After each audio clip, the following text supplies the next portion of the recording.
Hello বন্ধুরা, নিয়ে চলছে নতুন একটি পূজার গল্প। আজ যে পূজার গল্পটি তখন শোনা বসে হলো জোড়া হাত। তো দেরি না করে এই ভিডিওটি শুরু করা যাক। রাতের অন্ধকারে পাহাড়ি রাস্তা দিয়ে হাঁটছিলেন অরিন্দম। কাজের সূত্রে গ্রামে এসেছিলেন, কিন্তু সময়ের অভাব, শহরে ফিরতে দেরি হয়ে গেল। গাড়ি পেতে ব্যর্থ হয়ে পায়ে হেঁটেই রওনা দিলেন। চারিদিকে ঝিঝি পোকার ডাক, গা ছমছম পরিবেশ। রাস্তার ধারে একটি পুরনো বটগাছের নিচে থেমে একটু বিশ্রাম নিতে চাইলেন, কিন্তু গাছের শিকড়গুলো যেন অদ্ভুতভাবে নড়ে উঠল।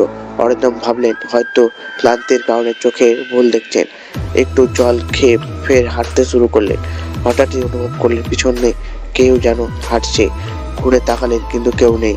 আবার হাঁটতে শুরু করতেই পিঠে ঠান্ডা হাওয়ার স্পর্শ। এবার ভয়ে গা শিরিয়ে উঠল। হঠাৎ রাস্তার মাঝখানে দাঁড়িয়ে পড়ল এক মহিলা। তার পরনে সাদা শাড়ি আর মুখ ঢাকা। অরিন্দম থেমে গিয়ে বললেন, কে আপনি? এভাবে মাঝরাতে দাঁড়িয়ে আছেন কেন? মহিলা কোনো উত্তর না দিয়ে হাত বাড়িয়ে দিলেন। অরিন্দম প্রথমে কিছু বুঝতে পারলেন না, কিন্তু তারপর দেখলেন মহিলার হাত দুটো উল্টো দিকে ঘোরানো।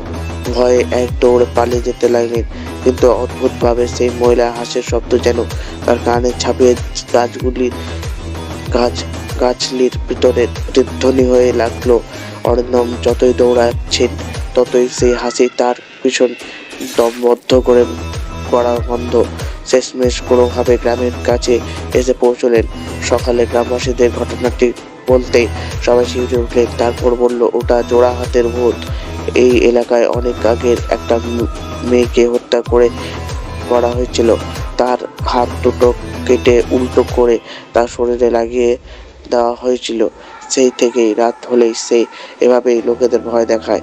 অরিন্দম সেই রাতের পর থেকে আর কখনো সেই পথ ধরে যায়নি, কিন্তু এখনো মাঝে মধ্যে রাতের তার ঘুমের মধ্যে ভেসে আসে সেই উল্টো হাতের দৃশ্য, আর পিছন থেকে শোনা যায় সেই মহিলার হাতের শব্দ।